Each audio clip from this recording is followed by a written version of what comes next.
Hi friends, welcome to my YouTube channel NCERT solutions home. आज हम कक्षा 7 की पाठ्य पुस्तक बसंत भाग 2 के पाठ 12 कंचा के प्रश्नोत्तर का अभ्यास करेंगे।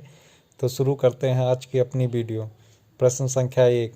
कंचा जब जोर जार से निकलकर अप्पू के मन की कल्पना में समा जाते हैं तब क्या होता है? उत्तर। कंचे जब जार से निकलकर अप्पू की मन की कल्पना में समा जाते हैं तब वह जार और कंचों के अलावा कुछ नहीं सोचता। उसे कल्पना की दुनिया में लगता है कि जैसे कंचों का जार बड़ा होकर आसमान से बड़ा हो गया है, वह उसके भीतर समा गया है। वह अकेला ही कंचे चारों ओर बिखेरता हुआ मज़े से खेल रहा था। आंवले सा गोल हरी लकीर वाले सफ़ेद गोल कंचे उसके दिमाग में पूरी तरह से छा गए। मास्टर जी पाठ में रेलगाड़ी के बारे में पढ़ा रहे थे, लेकिन उसका ध्यान पढ़ाई में नहीं था। वह तो केवल कंचों के बारे में सोच रहा था। इसके लिए उसने मास्टर जी से डांट भी खाई। प्रश्न संख्या 2। दुकानदार और ड्राइवर के सामने अप्पू की क्या स्थिति है? वे दोनों उसका देख कर पहले परेशान होते फिर हंसते हैं। कारण बताइए। उत्तर। दुकानदार व ड्राइवर के सामने अप्पू एक छोटा बच्चा है जो अपनी ही दुनिया में मस्त है। दुकानदार उसे देखकर पहले परेशान होता है, फिर कंचे देख तो रहा है लेकिन खरीद नहीं रहा। फिर जैसे ही अप्पू ने कंचे खरीदे तो वह हंस दिया। ऐसे ही जब अप्पू कंचे सड़क पर बिखर जाते हैं तो तेज रफ्तार से आती कार का ड्राइवर यह देखकर परेशान हो जाता है कि वह दुर्घटना की परवाह किए बिना सड़क पर कंचे बीन रहा है। लेकिन जैसे ही अप्पू उसे इशारा करके अपना कंचा दिखाता है तो वह उसकी बचपन की शरारत समझकर हंसने लगता है। प्रश्न संख्या 3। मास्टर जी की आवाज़ अब कम ऊंची थी। वे रेलगाड़ी के बारे में बता रहे थे। मास्टर जी की आवाज़ धीमी क्यों हो गई? लिखिए। उत्तर। जब मास्टर जी ने कक्षा में बच्चों को रेलगाड़ी का पाठ पढ़ाना शुरू किया था तब उनकी आवाज़ ऊंची थी, क्योंकि वे सभी बच्चों का ध्यान आकर्षित करना चाहते थे, ध्यानपूर्वक पाठ को सुन सके। जब पाठ शुरू हो गया तब बच्चे ध्यानपूर्वक उनकी बातें सुनने लगे तो उनकी आवाज़ धीमी हो गई। कहानी से आगे। प्रश्न संख्या 1। कंचे, गिल्ली डंडा, गेंद तड़ी जैसे गली मोहल्ले के कई ऐसे खेल हैं जो बच्चों में बहुत लोकप्रिय हैं। इसके अलावा आपके इलाके में कौन कौन से खेल खेले जाते हैं, उनकी एक सूची बनाइए। उत्तर। हमारे इलाके में अब cricket, badminton, football, kho kho, volleyball, tennis आदि खेल खेले जाते हैं। प्रश्न संख्या 2। किसी एक खेल को खेले जाने की विधि को अपने शब्दों में लिखिए। उत्तर। क्रिकेट खेलने की विधि। क्रिकेट का मैच दो टीमें खेलती हैं। दोनों टीमों में 11-11 खिलाड़ी होते हैं। एक टीम बल्लेबाजी करती है और दूसरी टीम गेंदबाजी व क्षेत्र रक्षण। इस खेल में 3 निर्णायक होते हैं, 2 मैदान में व एक दूर बैठकर कृत्रिम यंत्र कैमरे से निरीक्षण करता है। इस खेल में बल्लेबाज जीतने हेतु रन बनाते हैं। खिलाड़ी 1 रन, 2 रन, चौका छक्का मारकर रनों की संख्या बढ़ाते हैं। दोनों टीमें बारी बारी से खेलती हैं। जो टीम अधिक रन बनाती है वह जीत जाती है। इस खेल में 4 अतिरिक्त खिलाड़ी भी होते हैं जो आवश्यकता पड़ने पर खेलते हैं। यह खेल 1 दिवसीय 5 दिवसीय खेला जाता है। इस खेल की लोकप्रियता दिन पर दिन बढ़ती जा रही है। प्रश्न संख्या 1। अनुमान और कल्पना। जब मास्टर जी अप्पू से सवाल पूछते हैं तो वह कौन सी दुनिया में खोया हुआ था? क्या आपके साथ भी कभी ऐसा हुआ कि आप किसी दिन क्लास में रहते हुए भी क्लास से गायब रहे हों? ऐसा क्यों हुआ? आप पर उस दिन क्या गुजरी? अपने अनुभव लिखिए। उत्तर। जब मास्टर जी कक्षा में रेलगाड़ी का पाठ पढ़ा रहे थे तो अप्पू तो कंचों की दुनिया में खोया था। उसका ध्यान मास्टर जी के द्वारा पढ़ाए जाने वाले पाठ में बिल्कुल नहीं था। मेरा अनुभव।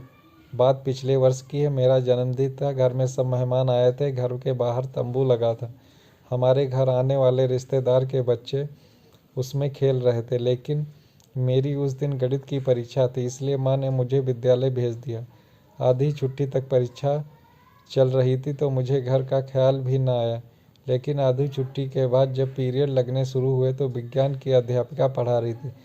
मेरे दिमाग में कुछ नहीं आ रहा था, क्योंकि मेरी आंखों के आगे तो घर का माहौल छाया था।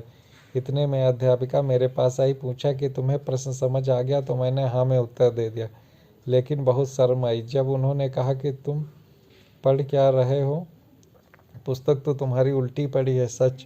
मुझे बहुत शर्म आई। मैंने खड़े होकर सच अध्यापिका को बताया तो वह हंसने लगी। मुझे जन्मदिन मुबारक कहकर बिठा दिया। प्रश्न संख्या 2, आप कहानी का क्या शीर्षक देना चाहेंगे? उत्तर, हम इस कहानी का शीर्षक देना चाहेंगे अप्पू के कंचे। प्रश्न संख्या 3, गुल्ली डंडा और क्रिकेट में कुछ समानता है और कुछ अंतर बताइए, कौन सी समानताएं हैं और क्या क्या अंतर हैं? उत्तर, गुल्ली डंडा ग्रामीण क्षेत्र का खेल है। गुल्ली डंडा में एक खिलाड़ी गुल्ली फेंकता है, दूसरा डंडे से उसे दूर तक फेंकने का प्रयास करता है। अन्य खिलाड़ी उस गुल्ली को कैच करने के लिए प्रयासरत रहते हैं। क्रिकेट में बैट से गेंद को उछाला जाता है, बल्लेबाज द्वारा बल्ले से मारी गई गेंद को कैच करने का प्रयास किया जाता है। गुल्ली डंडा में मैदान और समय का कोई निश्चित पैमाना नहीं होता। इसके अतिरिक्त क्रिकेट में ओवरों की संख्या निश्चित कर खेला जाता है। भारत के अलावा अन्य देशों में भी क्रिकेट खेला जाने वाला लोकप्रिय खेल है। भाषा की बात। प्रश्न संख्या 1, नीचे दिए वाक्यों में रेखांकित मुहावरे किन भावों को प्रकट करते हैं? उन भावों से जुड़े दो दो मुहावरे बताइए, उनका वाक्य में प्रयोग कीजिए। माँ ने दांतों तले उंगली दबाई। सारी कक्षा सांस रोके हुए उसी तरफ देख रही थी। उत्तर, दांतों तले उंगली दबाना, आश्चर्य प्रकट करना। अन्य मुहावरे, हक्का बक्का रह जाना। मित्र की दुर्घटना का समाचार सुनकर मैं हक्का बक्का रह गया। विस्मित होना, हैरान होना। ताजमहल की सुंदरता देखकर विदेशी सैलानी विस्मित हो गए। सांस रोके हुए, भयभीत होना। दम साधे हुए, सभी छात्र दम साधे हुए परीक्षा परिणाम का इंतजार कर रहे थे। प्राण सूख जाना, सामने शेर को देखते ही शिकारी के प्राण सूख गए। प्रश्न संख्या 2, विशेषण कभी कभी एक से अधिक शब्दों के भी होते हैं। नीचे लिखे वाक्यों में रेखांकित हिस्से क्रमशः रकम और कंचे के बारे में बताते हैं, इसलिए वे विशेषण हैं। पहले कभी किसी ने इतनी बड़ी रकम से कंचे नहीं खरीदे। बढ़िया गेंद, सफ़ेद कंचे। इसी प्रकार के कुछ विशेषण नीचे दिए गए हैं, इनका प्रयोग कर वाक्य बनाइए। ठंडी अंधेरी रात, खट्टी मीठी गोलियां, ताज़ा स्वादिष्ट भोजन, स्वच्छ रंगीन कपड़े। उत्तर, ठंडी अंधेरी रात में मैं डर के कारण सो नहीं पाया। खट्टी मीठी गोलियां बच्चों को बहुत लुभाती हैं। स्वादिष्ट भोजन देखकर मेरे मुंह में पानी आ गया। स्वच्छ रंगीन कपड़े पहनकर वह लड़की सबको अपनी ओर आकर्षित कर रही थी।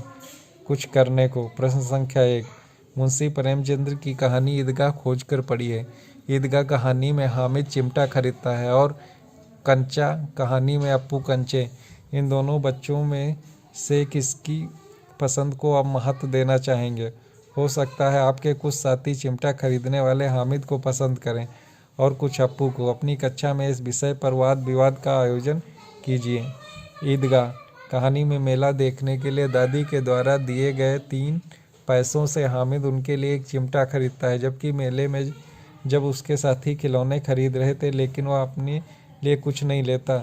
उसे बस यही याद आता है कि रोटी बनाते समय दादी के हाथ जल जाते हैं और वह चिमटा खरीद लेता है। दूसरी तरफ कंचा कहानी में अप्पू का कंचा के प्रति इतना लगाव कि वह कक्षा की फीस न जमा कर उन पैसों से ढेर सारे कंचे खरीद लेता है। दोनों कहानियों के आधार पर कक्षा में इस विषय पर वाद विवाद प्रतियोगिता का आयोजन कीजिए। प्यारे दोस्तों, इस वीडियो को अपने दोस्तों तथा अपनी कक्षा के सहपाठियों के साथ ज़्यादा से ज़्यादा मात्रा में शेयर कीजिए तथा हमारे चैनल एनसीईआरटी सॉल्यूशंस होम को सब्सक्राइब करना ना भूलें। पास वाले बेल आइकॉन को भी प्रेस कर दें, जिससे आप सभी को लेटेस्ट नोटिफिकेशन मिलता रहे। नमस्कार दोस्तों।